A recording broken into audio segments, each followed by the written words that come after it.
Vamos a iniciar la parte 2 de los métodos de proyección para que veamos las otras herramientas disponibles para hacer la proyección de la demanda y así nosotros poder dimensionar nuestra capacidad instalada para poder cubrir cualquier bien o servicio que la empresa está produciendo. Hablaremos ahora sobre lo que es la proyección por mínimos cuadrados, también conocida como regresión por cuadrados mínimos. La técnica de regresión por cuadrados mínimos está diseñada para ajustarse a una línea recta a través de los puntos de los datos de las demandas históricas. Su inconveniente es que no proporciona una ecuación que pueda usarse para la proyección, sino que establece una recta la cual puede proyectarse. Para explotar la técnica de regresión por cuadrados mínimos, según se aplica en la predicción de la tendencia, es necesario entender la ecuación de una línea recta. Para formular la ecuación de una línea recta se necesitan dos elementos de información. Primero, se debe determinar el punto en el cual la línea intersecta al eje de la Y, y segundo, se debe determinar la inclinación de la línea o la pendiente de la recta.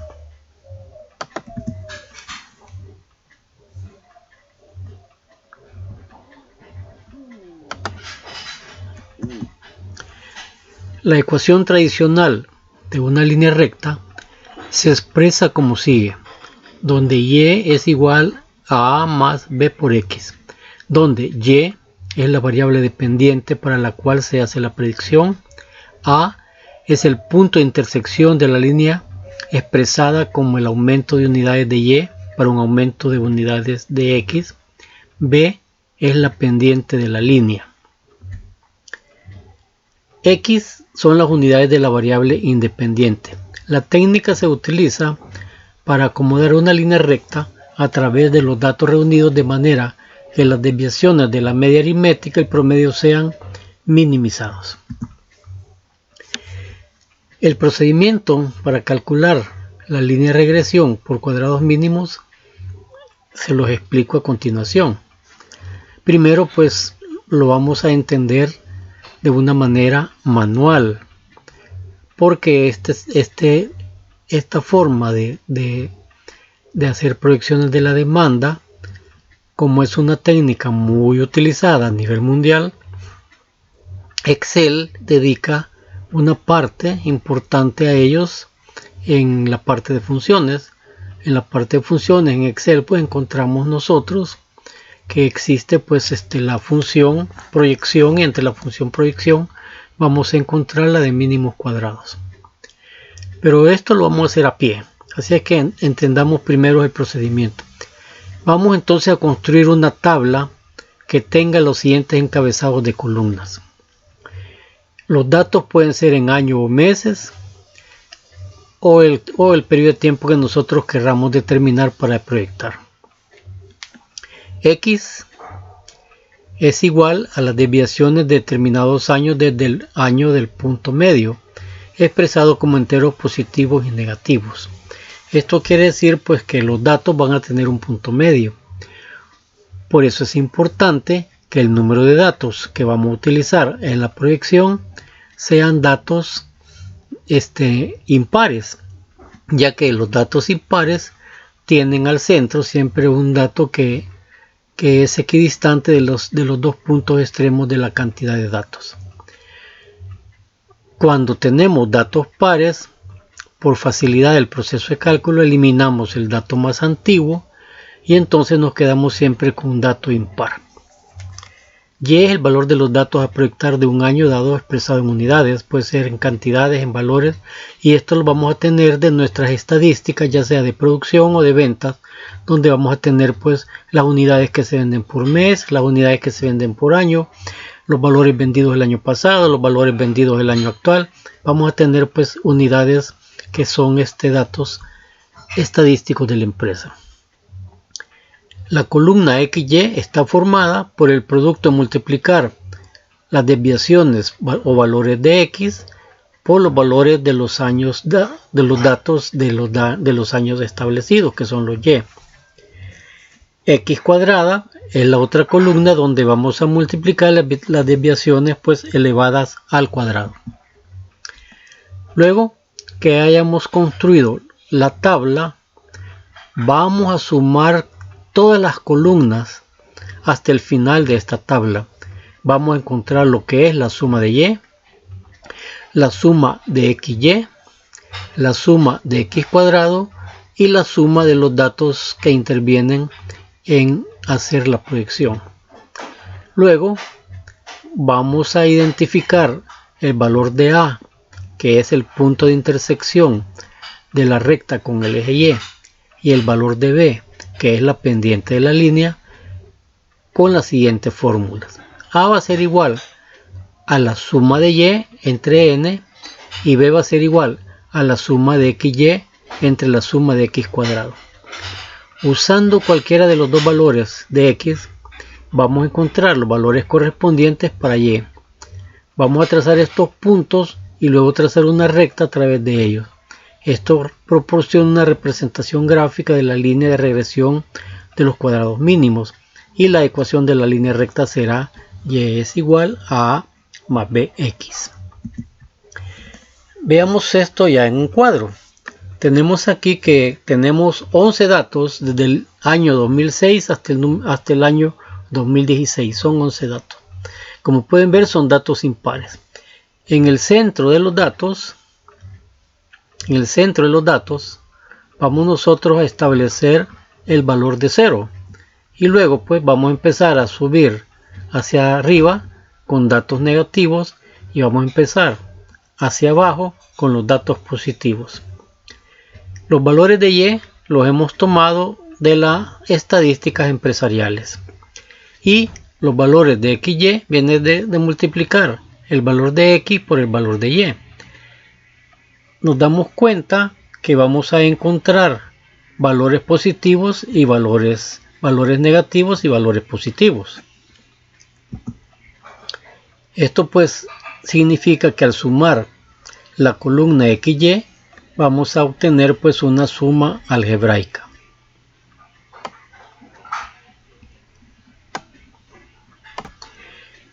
En la columna de x cuadrado vamos a multiplicar al cuadrado los valores de y. Y elevado al cuadrado me va a dar los valores de x al cuadrado. Luego pues encontramos la suma, ¿no? Encontramos la suma de y, encontramos la suma de xy y encontramos la suma de x cuadrado. Y también vamos a usar en la fórmula el valor de n, que para este caso representan los 11 datos que vienen en la tabla. Desarrollando el proceso de cálculo, A, que es la intersección, va a ser igual a la suma de y sobre n. La suma de y nos dio 220.000, n es 11, entonces el valor de A va a tener un valor de 20.000. B va a ser igual la suma de xy sobre la suma de x cuadrado. La suma de xy nos dio 128.000 y la suma de x cuadrado nos dio 110. Al hacer la operación aritmética encontramos que el valor de b es igual a 1.636. Entonces ahora pues si sustituimos en la ecuación de la línea recta, podemos formar ya la ecuación para la proyección. Y la ecuación de la línea recta nos queda de esta manera. Y es igual a 20.000 más 1163.6 por x. Esta es la ecuación de la línea recta que nos va a servir para proyectar. El dato que va a ser variable es el valor de x. Y el valor de x viene de esta situación. En el año 2016, que es el último dato que tenemos, el valor de x vale 5. Si nosotros quisiéramos poner el año 2017, el valor de x va a tomar un valor de 6. Si quisiéramos poner el año 2018, va a tomar un valor de 7. Eso es lo que vamos a hacer aquí.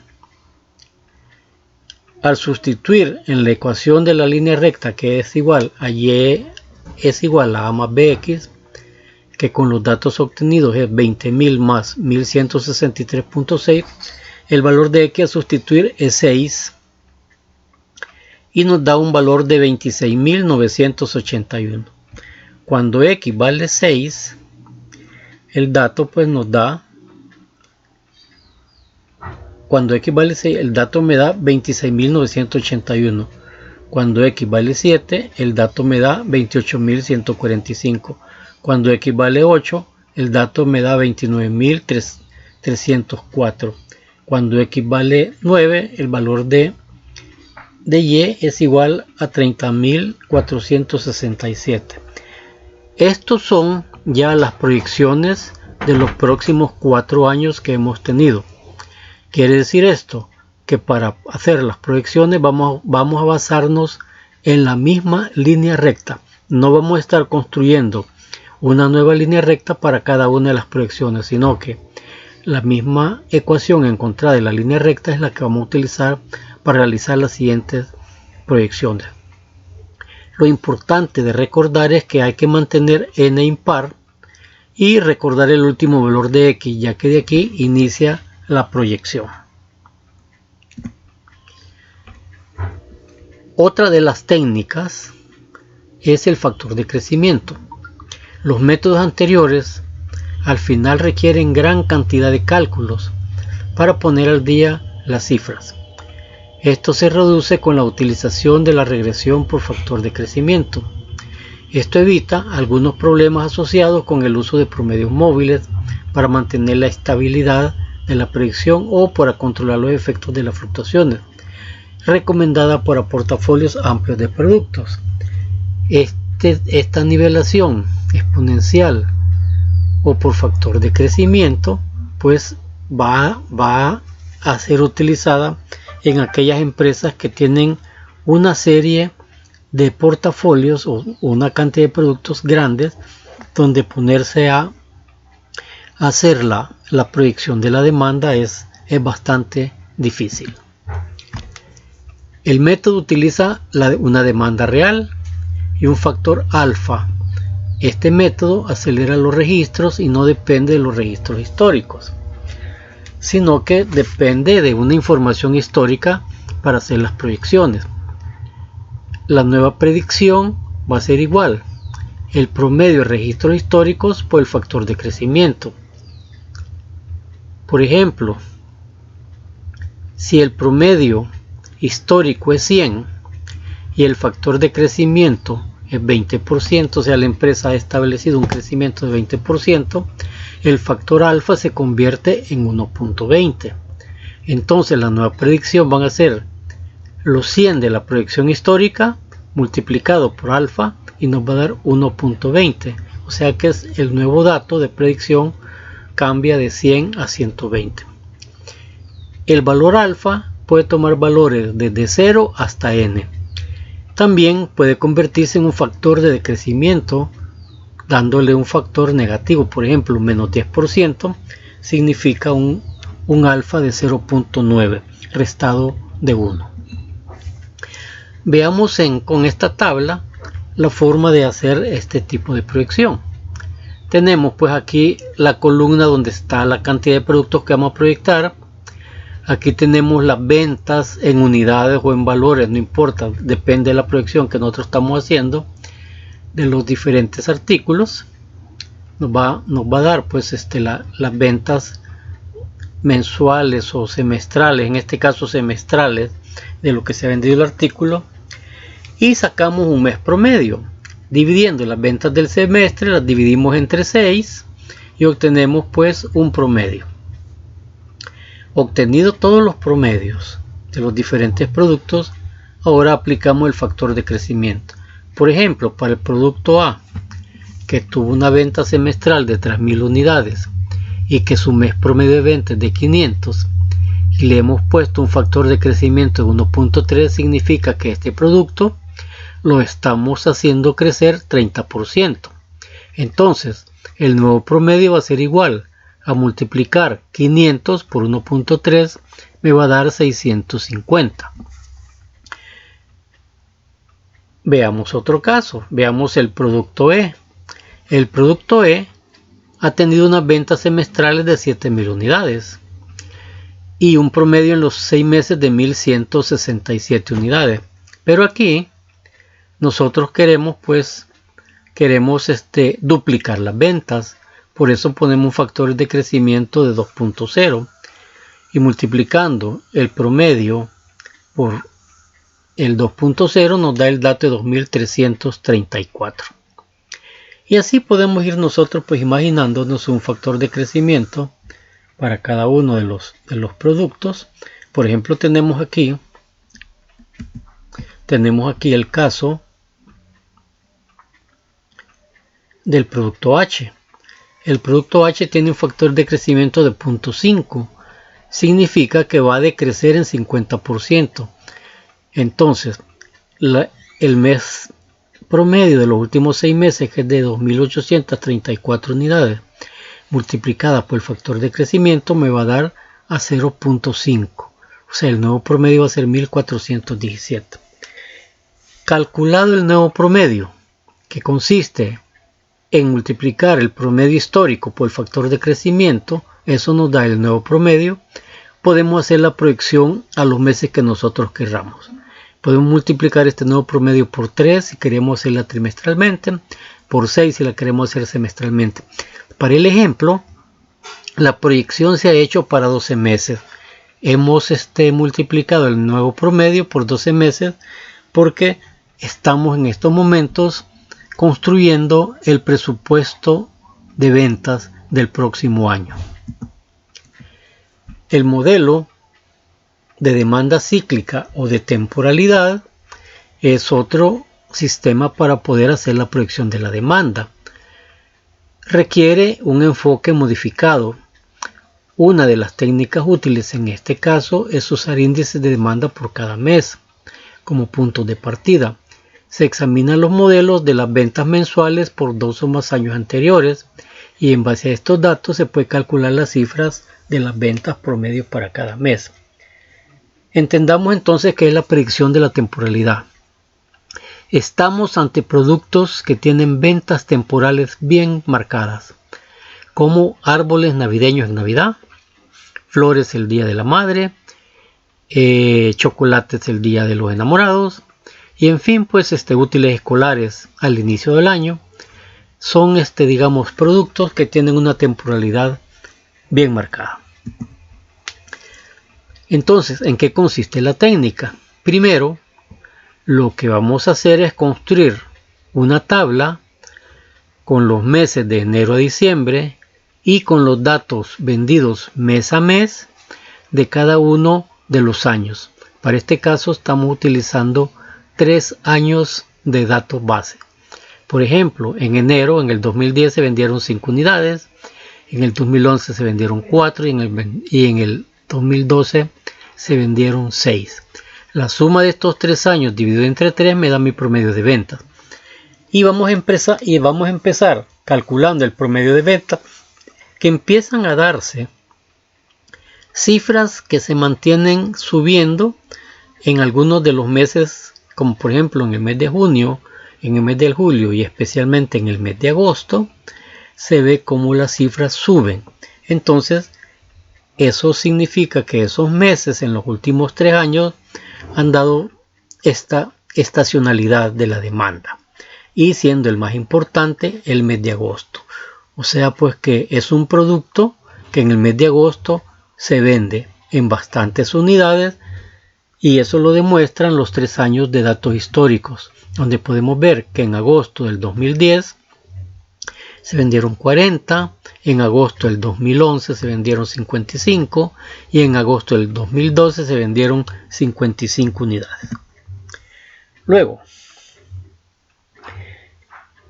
este promedio de ventas de los últimos 3 años construye la primera columna de la nueva tabla que vamos a organizar.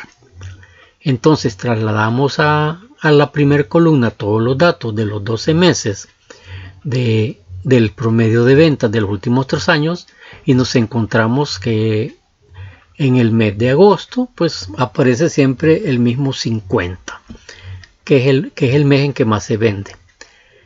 Luego pues hacemos todo este promedio de ventas, lo sumamos enero, febrero, marzo, abril, etcétera, hasta diciembre, y la suma de esta columna nos da 240. Este 240, si yo lo divido entre los 12 meses, me va a dar un promedio mensual matemático, como que si no existiera una temporalidad de la demanda. Eso es como que si todos los meses vendiéramos lo mismo. Entonces es un promedio matemático. La suma de todos los meses dividido entre 12 me da un promedio matemático. Y eso nos constituye la demanda promedio. La demanda promedio la vamos a colocar pues en la siguiente columna. En la primera columna tenemos el promedio de ventas de los últimos 3 años y la demanda promedio la tenemos en la segunda columna. Ahora pues vamos a encontrar el factor de la demanda.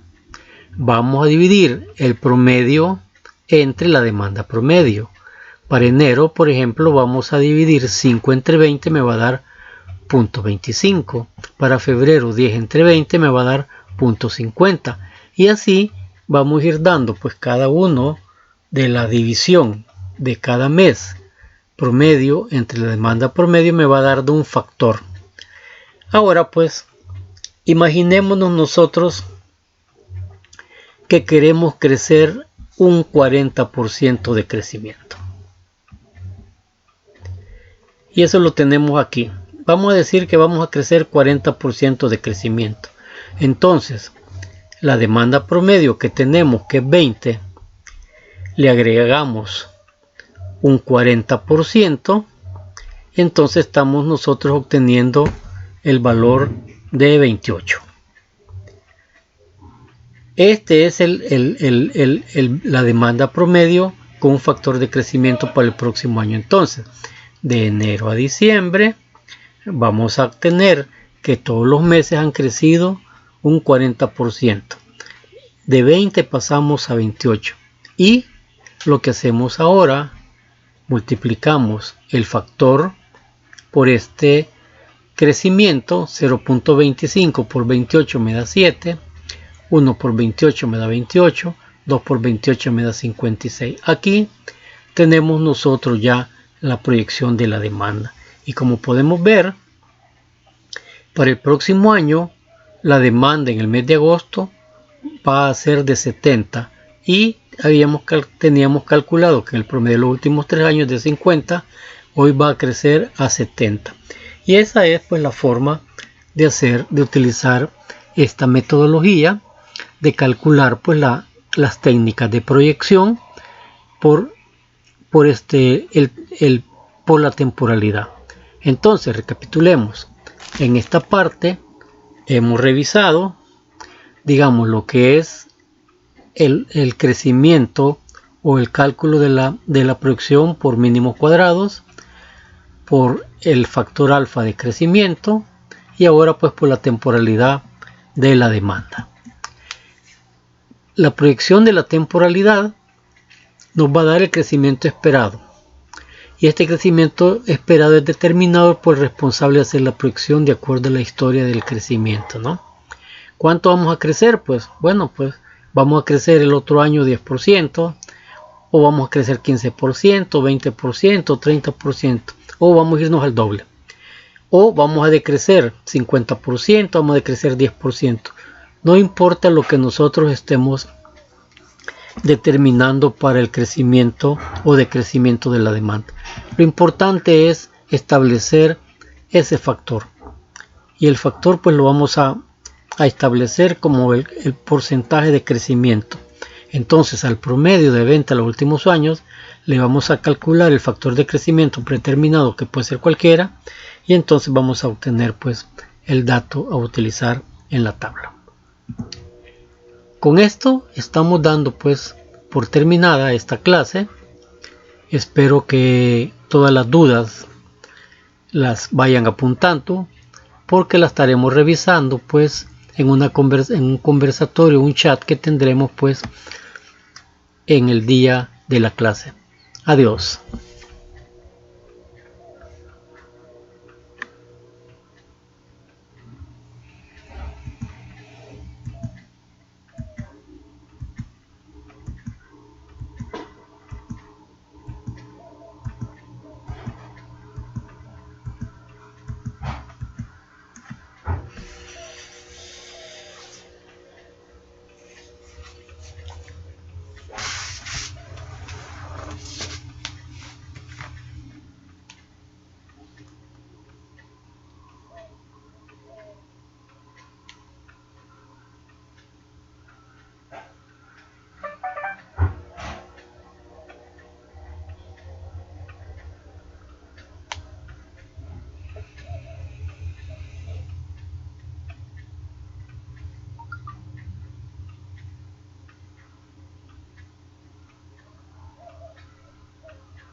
Porque ya terminaste esto, por lo menos ya puedes entrar al cuarto con libertad. Me quiero bañar, pero no puedo a la recordar que no responde lo que pudiera comer.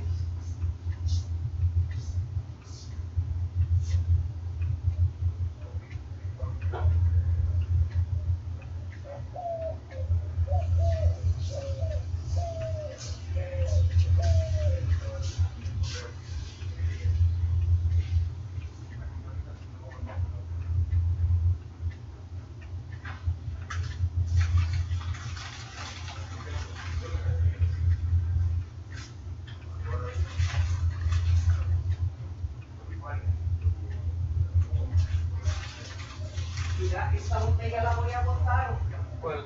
¿Es? No, ¿para qué? Para aceite. Puede ser un aceite preparado. ¿Y dónde tenemos esto? Ahorita no puedo salir. Vale, entonces la vemos y pongamos en otro lugar, porque aquí, como está así, Yo la dejé ya lavada ahí, solo con agua para que salga bien.